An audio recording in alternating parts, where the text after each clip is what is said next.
Hello, everyone, and many thanks for joining this stream. Today is 7th of October. Now it's 12 past 10 in the evening Moscow time. I'm a bit late, dear friends. My apologies for that. But right before I started the stream, some 10 minutes before, there were some technical issues with the notebook, and I had to deal with this stuff. So my apologies for being a little later. It's a new summer from Moscow program, of course, and as always, I have prepared quite a number of news on some major developments, and that Russian media pays attention to, Russian public, and hopefully you will find this episode informative and useful. After news segment, I will join community chat for 5-10 minutes. And if you have questions or the comments, please use capital letters or super chat feature on Rumble or Rant, as it also called there. That's been said, dear friends. Let's start with the new segment itself. Hopefully, there will be no technical issues. I will try to make this live stream as short as possible. And of course, one of the main topics of the day is yesterday's statements of US President Donald Trump in regards to Tomahawk cruise missiles. Many commentators are speculating what he meant while saying that he has basically made a decision in regards to these missiles being transferred to Kiev regime. And speculations are that, well, Trump was talking about transferring those missiles to NATO, not necessarily directly to a Kiev regime. Others are saying that no, these missiles have been transferred to Kiev regime. Whatever the case, dear friends, one thing is clear: NATO is USA, and USA is NATO. Right? There is no separation between these two right now. And as you know, NATO does not has its own warehouses as an organization, warehouses to store some weapons. NATO as an organization don't really has anything, with the exception of maybe headquarters. And if argument is that Trump transferred Tomahawk missiles or made decision to transfer Tomahawk missiles to NATO, and then NATO will make decision where to send it, then the question is where NATO Secretary General Mark Rutte gonna park these Typhoon launchers, for example, that are only capable systems to launch these Tomahawk missiles. Do they gonna park these Typhoon launchers on the parking lot right next to headquarters of the NATO, or what? So this is not really an argument, right? Trump clearly hinted yesterday that decision is made to deploy basically Tomahawk missiles against Russia, and that's the main point here.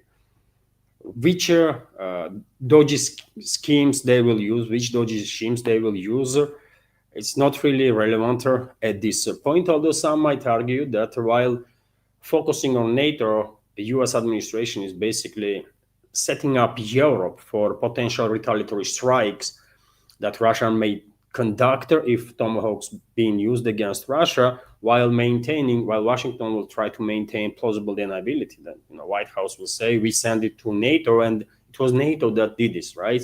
NATO, European NATO capitals. And we all remember Germany, by the way, was officially asking US Typhoon launchers to be transferred to Berlin, right, to German forces, and rumors began straight away that this was due to future use of Tomahawk missiles. Yet again, whatever the case, it is quite obvious that soon we will face next phase of escalation, during the which probably Tomahawk missiles will be used against Russia. Also, as it will be the case with in regards to many other long-range weapon systems that NATO countries, including US, already has used against the Russian Federation, and in significant numbers transferred to control their territory. And the question also is how Moscow will react on all these developments. Well, Moscow's response, dear friends, at least on statements of Trump, was quite calm, kind of, on official level, at least in the comment sections, by the way, in Russian segment of internet. it's like a storm, right? Many people are on quite hardline position with their calls to immediately strike back on all the countries that will be engaged in potential strikes on Russia. But of course, decision-making process isn't depends on ordinary people. It depends on elected officials, right? On Russian President Putin, because to strike back if Tomahawks or any other long-range weapon systems are used against Russia, this is a political decision. This is not a military decision, especially to strike back on NATO member states. And until now, Russian president was exercising restraint. We all know that. So, as I said in today's first update, even if Tomahawk web missiles will be used against Russia, maybe Russia will continue to exercise restraint in that case too. I don't know. And there is no point really to speculate on this matter. We have a reaction of Peskov, press spokesman of the Russian president, on this topic, and he said that Tomahawk deliveries to Ukraine would be a serious escalation. Let me give you some details of his statement. This is quote, dear friends.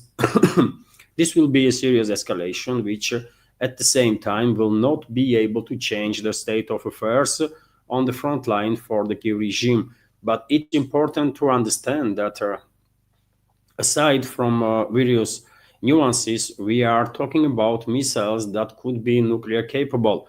He noted, therefore, Peskov reiterated, this is a truly serious escalation. This is how commented on US President Donald Trump's remarks at the journalist request.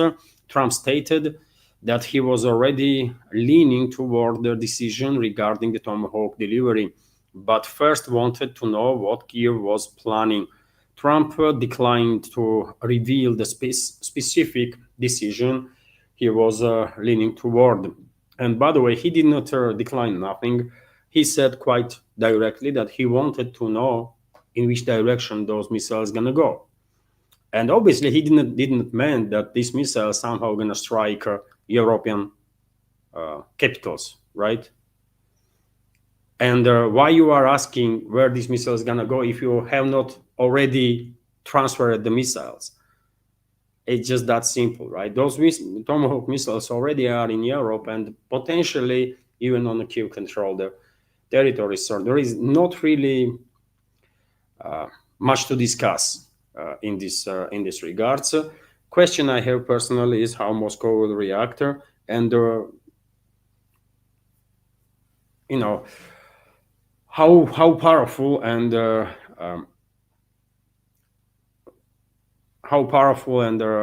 on what scale this next phase of escalation by NATO against Russia will be. That seems absolutely inevitable at this point. And also, of course, still we need to have answers about potential Russian retaliation, if there will be any, right? But yet again, we just have to wait and see, because what else can we do? But reaction on a political level was, as you can see, dear friends, nothing extraordinary, right?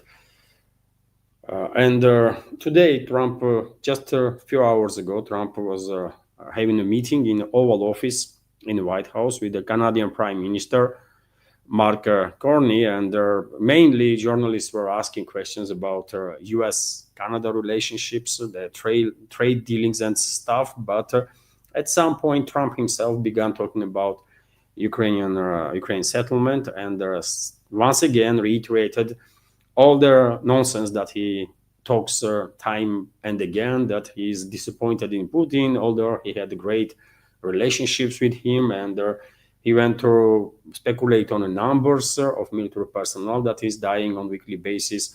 Nothing interesting, really, or substantive. And surprisingly, somewhat, none of the journalists, and I was watching, by the way, live on YouTube, that conversation between Trump, Carney, and journalists, and none of these so-called journalists asked the question about Tomahawks.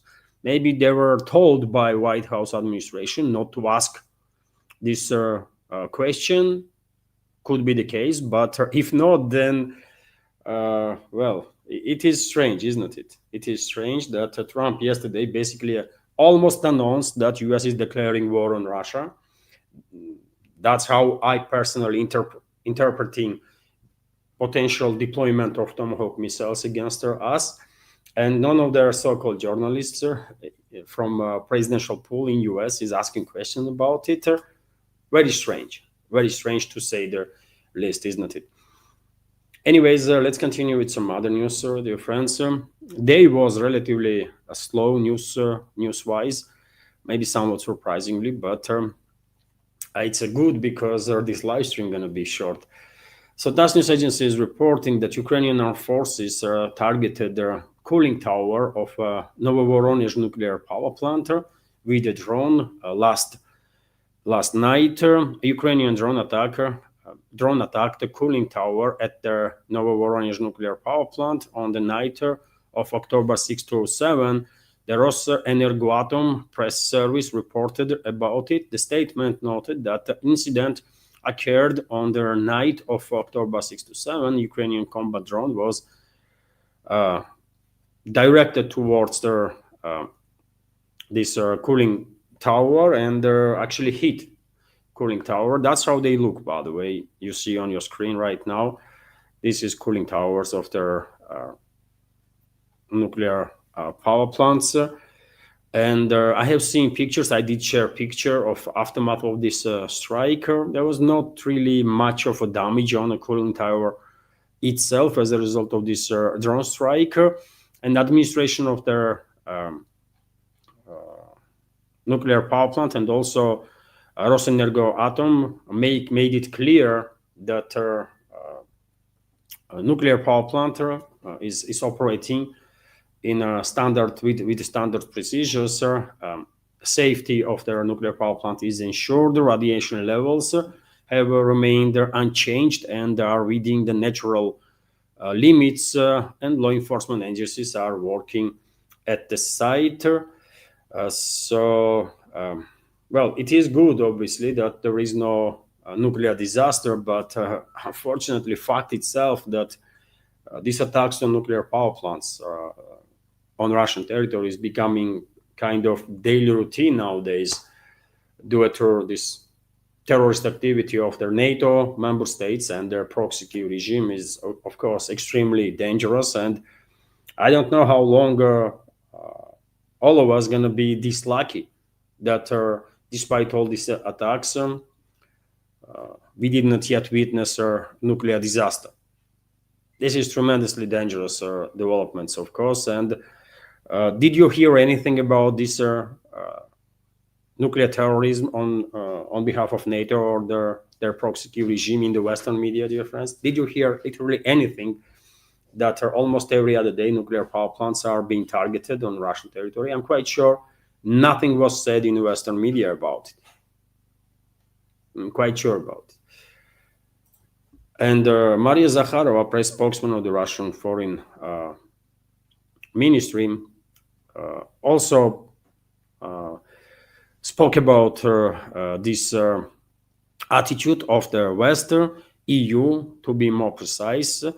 So let me give you some details of her statements about these constant attacks on Zaporozhye nuclear power plant and other nuclear infrastructure. So by covering up Ukrainian armed forces attacks on the Zaporozhye nuclear power plant, EU and NATO countries are encouraging Kiev to carry out further attacks on civilian nuclear facilities and are becoming direct accomplices. This was stated in a statement by Russian Foreign Ministry spokesperson Maria Zakharova, and of course her statement is correct, and NATO member states and EU member states are complacent in this nuclear terrorism because the Kiev regime is acting under their orders, right? And we can become even more specific. And first of all, it's London, of course, London and Washington that are pulling the strings when it comes to all the terrorist activity of the Kiev regime. Everyone knows that, but question is yet again, I mean, okay, statement, we all understand this, but what we gonna do to prevent further attacks on Russian nuclear power plant, not nuclear power plants, or on Russian civilian infrastructure. What we gonna do about it? That's the question, right? How are we gonna deter our enemies? If know-how, if we have no means to deter enemy, then okay, I mean, at least to tell us about it, for God's sake, right? Because statement after statement after statement after statement is just, no wonder very few, if anyone, is listening to warnings and the statements from Moscow any longer in the Western world, in particular, right? RIA Novosti is also reporting that Putin this afternoon held a meeting with the commanders of the military groups and their security council. Let me give you some details on that. So Vladimir Putin discussed their situation in their special operations zone with their commanders of their troops groups and held their meeting with the members of the Security Council. Key statements by Russian President. The strategic initiative in the zone of special military operation remains entirely with the Russian armed forces. This year, the Russian military liberated 5,000 square kilometers and 212 settlements. Putin thanked the personnel of the Russian armed forces for the courage and their heroism they display daily. Also, Putin noted the role of the defense industry in ensuring the successful operations of the army. The development of the new weapons and their delivery to the troops are proceeding at an accelerated pace, he said. Also, Russian president stated that Ukrainian armed forces are retreating along the entire line of combat contact. The Kyiv regime is trying to strike civilian targets deep inside Russia, but this will not help it. Putin called their decision made in February 2022 correct and timely. He's talking about special military operation there, of course. Russia must ensure the achievements of all their objectives set for their military. That's some key points from Russian president's statements. Nothing really extraordinary or something that we did not hear previously. Probably some journalists, some experts were expecting some reaction from Russian president on Trump's statements in regards to Tomahawk missiles and their potential next phase of escalation against Russia. But at least for this moment, Russian media did not report about any reaction from Russian president on Trump whatsoever. Anyways, let's continue. TASS news agencies are reporting that Russian armed forces liberated Fyodorovka in DPR and Novovasilievka in the Zaporozhye region. Another two settlements have been liberated, which is obviously great news. Some information about Middle East. Today is, of course, 2 years since the October 7 attacks took place when Hamas targeted Israel. And a number of sources are reporting about U.S. Weapons and money allocations from the U.S. To support Israel in its operations against Palestinians. So U.S. sent 21.7 billion in military aid to Israel and spent another $10 billion on strikes across the Middle East. Cost of the war study from Brown University shared this information with the public, and this is over the course of 2 years since the October 7 Hamas attack on Israel. So some 31, almost $32 billion were spent by U.S. administrations to assist Israel in genocide of Palestinian people. That's what it is. And this is not enough for Netanyahu, this mass murderer and war criminal, of course, and he's already selling new war to U.S., to his puppets in the U.S. Political class and the leadership. He went on a TV interview to claim that Iran is developing 8,000-kilometer range ballistic missiles. They will add another 3,000 kilometers more in range, and then Netanyahu is claiming that the U.S. will be kind of a hostage of Iranian nuclear gun or something like that. And he is hinting that, well, Iran is going to have nuclear weapons. Yet again, this is all nonsense, obviously, right? Iran didn't attack Israel. Israel attacked Iran. Iran didn't attack US. US attacked Iran, right? And last time I checked, that was the factual information, right? So obviously we all understand what's going on. Netanyahu is beginning to sell to Trump, his administration, next stage of war against Iran. And unfortunately, there is a high probability, very high probability, that in relatively short time, Israel, US, and potentially some other countries from collective West will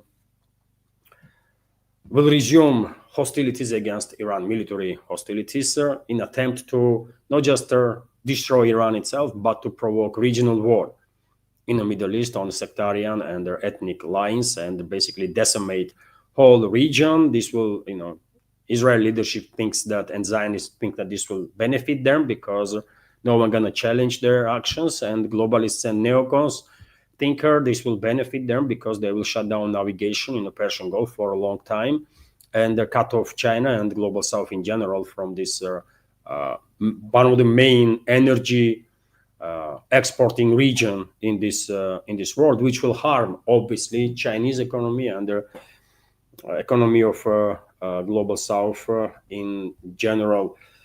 I did spoke about this stuff previously. There is no need to repeat really, but that's what is going on there. I reported earlier that in Sharm el-Sheikh in Egypt, by the way, negotiations supposed to be held between Hamas and Israel with the mediation of Egypt and some other parties. At this point, there is no factual information about any achievements being reached or any agreements being reached there. RIA Novosti is also reporting, and I did mention in today's first update, that Russian Foreign Minister Sergei Lavrov had a meeting today with the Foreign Minister of Afghanistan, and I predicted in my first update today that one of the main topics most likely will be this U.S. ambition to get back to Bagram air base in Afghanistan, and my guess was that Moscow will be very stricter on this matter and will make it clear to Afghanistani leadership that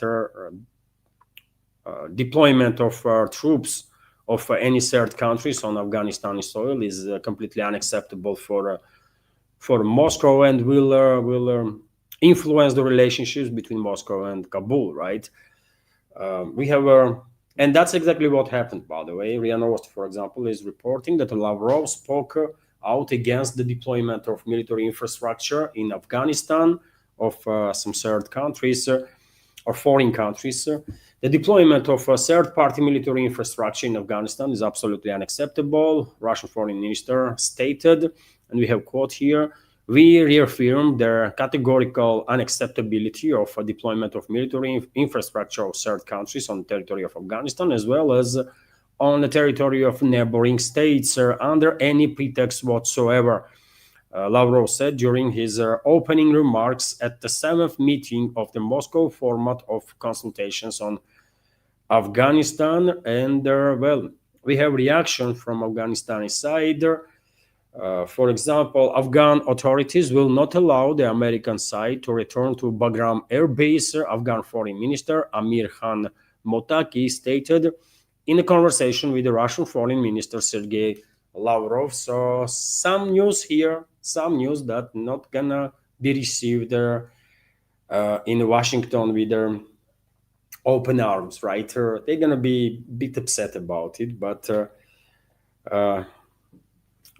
they will survive that, right? And I don't think Washington gonna stop its attempts to get back to Afghanistan. Maybe they will start another war, by the way.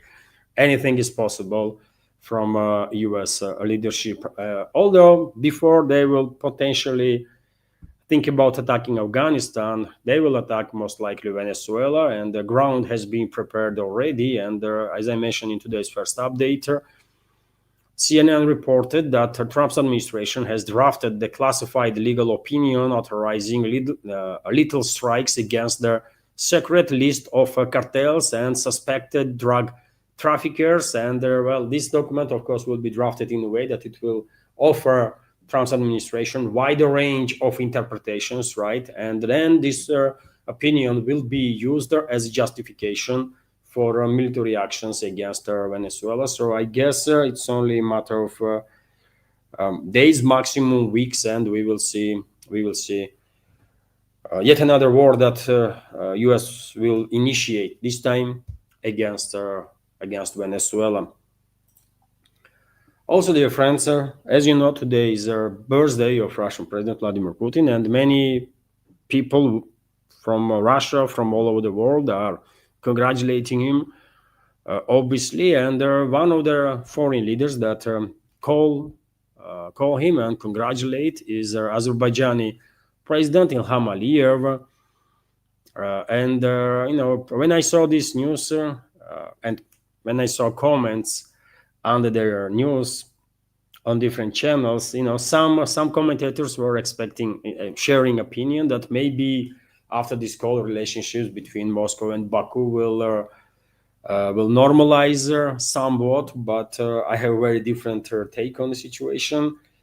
I think Azerbaijani leadership went too far under the orders of London in this escalation against Russia, and their point of no return has been crossed long ago. So I don't expect any improvement in relationships between Russia and Azerbaijan, at least as long as Aliyev and his clan is in power in this former Soviet republic. Just saying. RT is also reporting that European Central Bank's boss warns EU against seizing Russian frozen assets. Any EU move to use frozen Russian state assets to support Ukraine must comply with international law. European Central Bank President Christian Lagarde said on Monday, adding that their institution was following the process closely. Comment comes as EU nations leaders are discussing a plan to provide Kyiv with 140 billion euro or 164 billion US dollar loan backed by Russia's immobilized central bank assets. And we have a quote from Lagarde here. We very much expect that any scheme that is discussed and eventually introduced at some point in time will be done in accordance with the international rules, with international law. Lagarde told their parliamentary hearing in Strasbourg, according to Reuters. And their point is that there is no legal justification for stealing assets of the other countries or investments of the other countries. There is no such a legal procedure. It does not exist, right? And Brussels and also Washington and London and all the others, by the way, that want to steal Russian assets, they have to create legislation, especially for this crime now, to justify stealing of the Russian assets. In any case, I don't think anybody here in Russia really expects that these frozen assets ever will come back to Russia. Of course, these assets will be stolen one way or another, and therefore, obviously, Western financial and banking system, Western economies will feel consequences of this crime for decades and decades to come, because only terrorized regime, terrorized by the West regimes or the businesses in this world will probably invest anything in the Western economies when they know that their investments are not safe. No one else will, right? And even those groups that have heavy investments in the Western economies will use any opportunity to take their investments out. and they will, it might take years, but eventually they will, right? And I don't think anything can help at this point Western financial and banking system to somehow regain any trust in this world. And same can be said about jurisdiction of Washington, London, Brussels, and all the others in the collective West. This statement of European Central Bank's boss Lagarde actually means nothing. It's just empty words. That's it. RIA Novosti is also reporting that Russian international reserves, meanwhile, have reached a new all-time high. So Russia's international reserves are at a historic high, reaching 713.3 billion US dollars as of the start of October 1st. The central bank reported on September 1st, this figure was 689.4 billion, and at the end of the day, on September 26th, it was 713.3 billion. Thus, over the past months, reserves increased by 23.8 billion US dollars, or 3.4%. Quite a good profit, by the way, on Russian investments, let's say, right? Russia's international gold and foreign exchange reserves are highly liquid foreign assets held by the central bank and the government. They consist of monetary gold, special drawing rights, reserve positions in the IMF, and the foreign currency assets. So good news for Russian Federation. Obviously, I wonder how Western societies, majority of Western societies, will react on this news that Russian reserves, just in one fund, by the way, right? This is just one fund. Russia has a couple of more, and overall volume of reserves are about trillion, higher than trillion, I believe, right? And I wonder how majority of societies in the Western countries would react to hear that Russia has about trillion in reserves, man.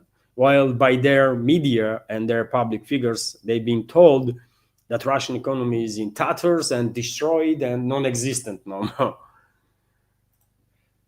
RIA Novosti is also reporting, dear friends, that Russia plans to launch visa-free travel with three more countries, and these countries are China, Saudi Arabia, and Malaysia. So soon, citizens of these countries will be able to travel to Russia without visas, and of course this will benefit societies of the countries and economies, obviously.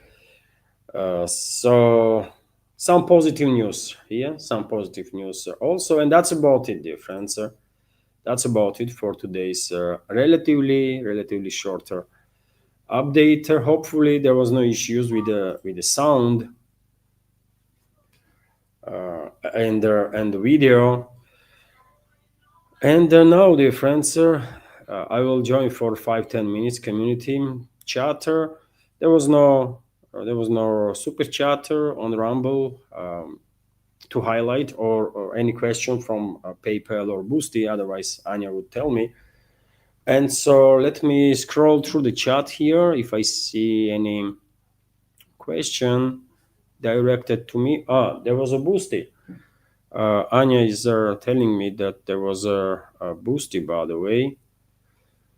There was a Boosty donation through Boosty. So let me, dear friends, highlight this, if I may.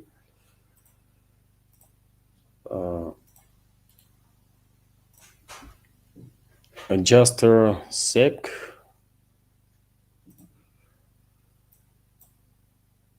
Just a sec, dear friends. I am glad that notebook worked properly, at least until now. But yes, I have to do something about it, man, because literally 10 minutes before I start the live stream, notebook began overheating for no apparent reason and just almost froze. And this happened already a couple of times, so probably there is some relevant issue with this equipment. Anyways, let me highlight, dear friends, donation from Alexander G on Boosty and his comment. Thank you very much, Alexander G, for a 790 ruble donation, which is a $10 donation. Thank you very much. And comment from Alexander G is Trump approved their longer range targeting telemetry against the Russian energy infrastructure last week. So it's just a matter of time until they try. I agree with you, Alexander, absolutely. Yesterday, I shared video. I mean, it was yesterday, this morning, by the way. In first update, I shared video of Trump's statement, isn't it? That he was quite clear that decision about Tomahawk missiles was made. He was saying that he only has question in regards to in which direction this missile is gonna go, right? Or target, which direction they're gonna target. And obviously he did not mean that these Tomahawk missiles will target some NATO member states. We all understand that. So it's obviously only a matter of time at this point. And Tomahawk missiles will be used against Russia. And I think that's how next phase of escalation against Russian Federation gonna begin from the Western elites. Let's see how situation will develop, but we definitely are approaching probably most dangerous times in humanity's history.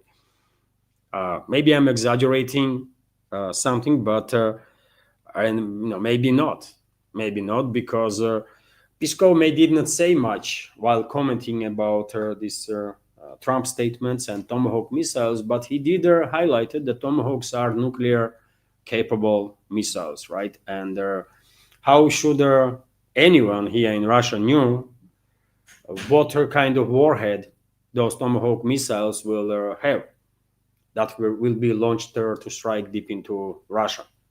Conventional warhead or nuclear warhead. So yet again, at this point, decision is on Russian politicians, right? On Russian president, first of all, because it's a political decision to how to react on this next level of threats that Russia will face in relatively short time. And if order is given, I have no doubts that Russian militaries are well capable to deliver. So we just have to wait now and see what is going to happen. Unfortunately, point of no return seems like has been passed by NATO and NATO member states, which is unfortunate, by the way. But it is what it is. Thank you very much, Alexander, for your donation and informative commentary. Thank you. And let me scroll through chat, dear friends. Nidish Kumar is commenting, Levant Putin must stop practicing stupid Fabian Christianity and make Ukraine radioactive buffer zone.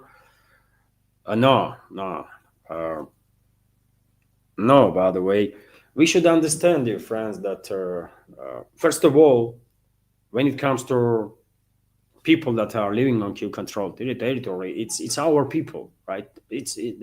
They might be brainwashed, many of them, but nevertheless, they are not. We don't really see them as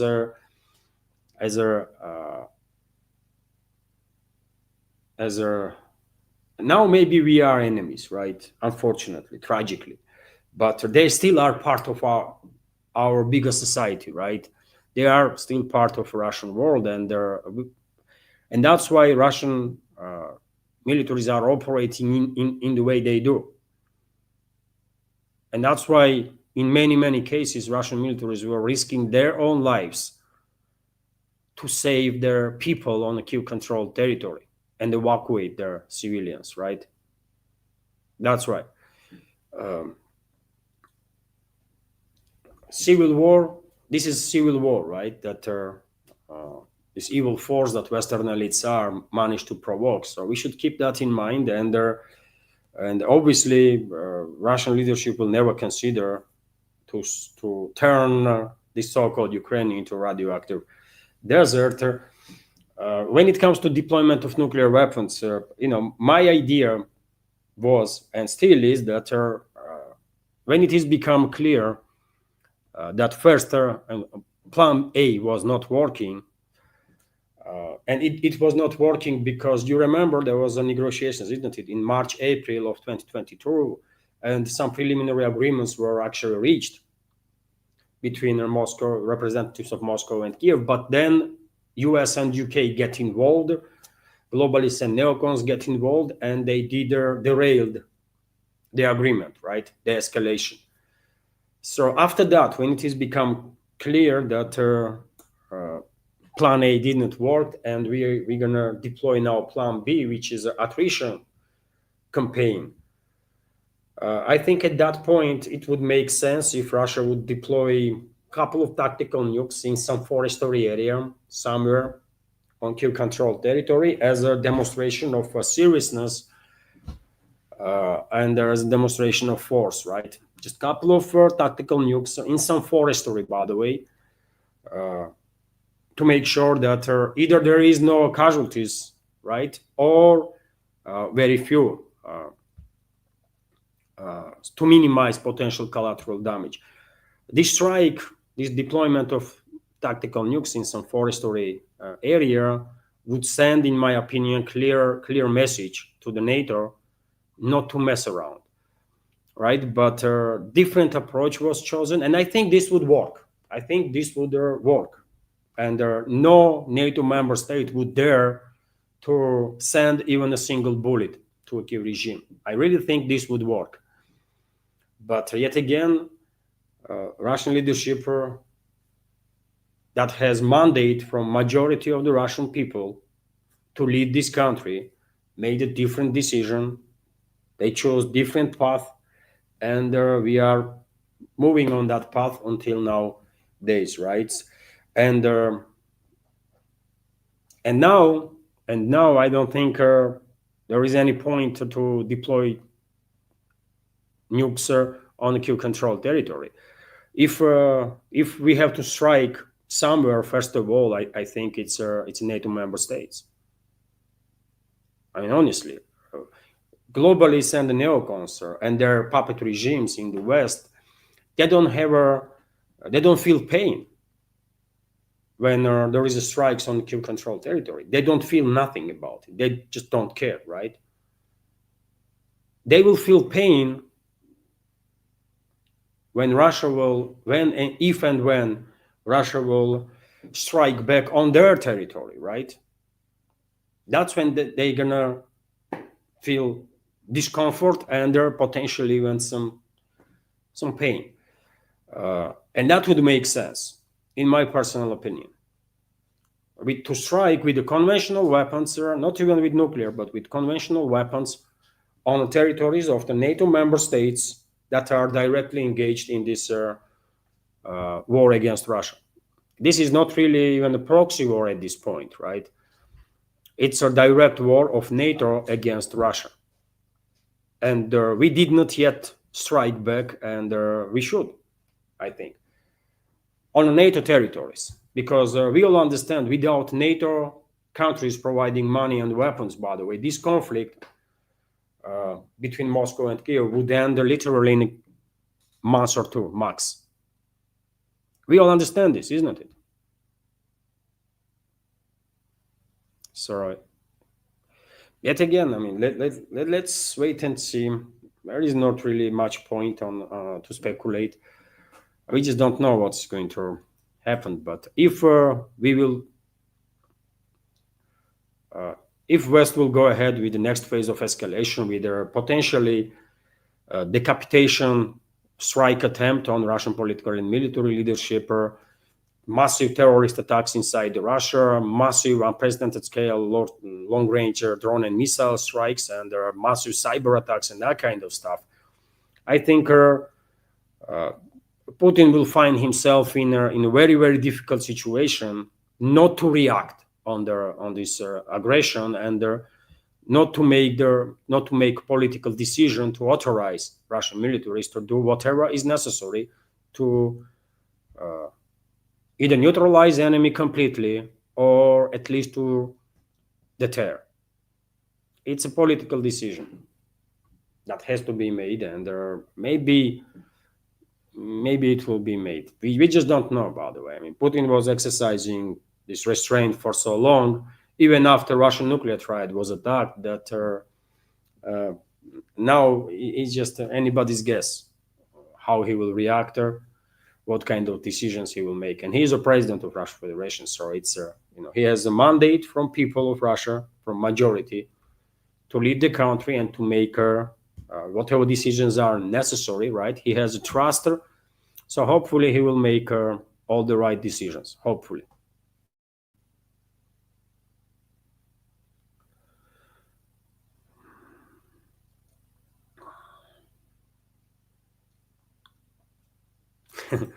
Maria Palmer is asking, did Putin get some birthday cake today?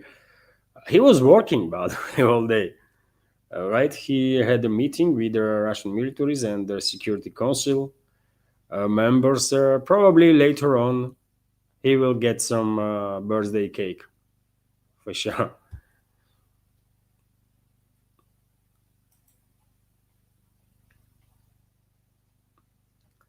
So let me scroll here, friends.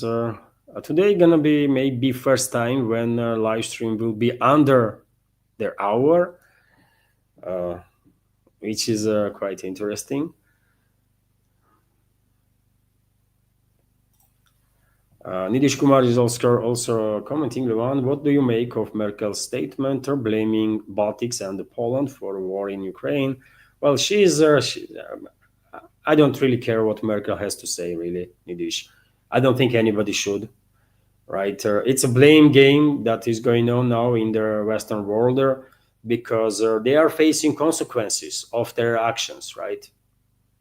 They did provoke this proxy war against Russia. Merkel herself was saying that they were using Minsk I, Minsk II agreements to fool Russia, to arm as much as possible Kiev regime and prepare for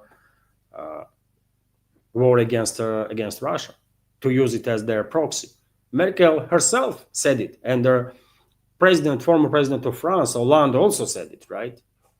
So at this point, does it really matters what Merkel will say about Baltic states and the Poland? Since when Baltic states, these Chihuahuas, and the Polish extremely crazy Russophobic leadership has more weight in decision-making process in Europe or in collectivist in general? Since when they have more weight than Western elites? It's not serious, isn't it? To claim that, well, Baltic Chihuahuas and Poland did not allow basically rest of the West to, de-escalate and to be engaged in talks with Russia and to avoid this conflict. No, man, no, this is not serious, right? They can continue this blame game as long as they want, but Merkel is a disgraceful human being, right? If we can even call her that.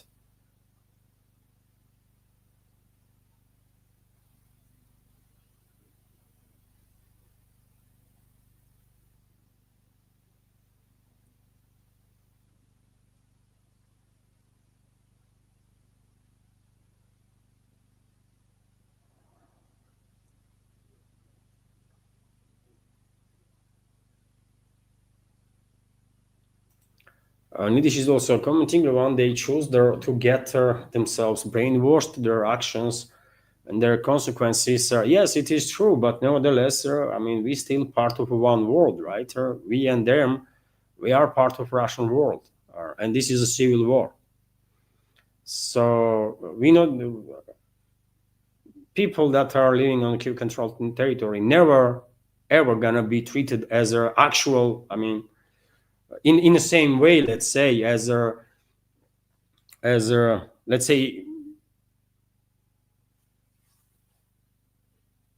some others from NATO countries, let's say, would be treated if there is a full scale war, right? Uh, that's what I meant, by the way. You know, brothers sometimes fight and do some crazy stuff, right? But they still are brothers, nevertheless. So unfortunately, time will come. Unfortunately, West managed to provoke this civil war inside the Russian world, but time will come, and those brainwashed people on Kiev controlled territory will learn little more and will know better and will act better. But so many people died, by the way. So many people died on both sides, right? It's a tragedy, man. There was a civil war, by the way, in the beginning of 20th century when empire collapsed and millions of people died, and there is civil war now after a century. We as a people seems like learn nothing for 100 years, which is tragic, but you know. And dear friends, let's keep this live stream shorter. I will end. I will end now, if I may. Thank you very much for your attention. This is probably first live stream that is less than an hour. So thank you very much. Thank you very much, dear friends. Have a wonderful day, and see you tomorrow. Bye for now.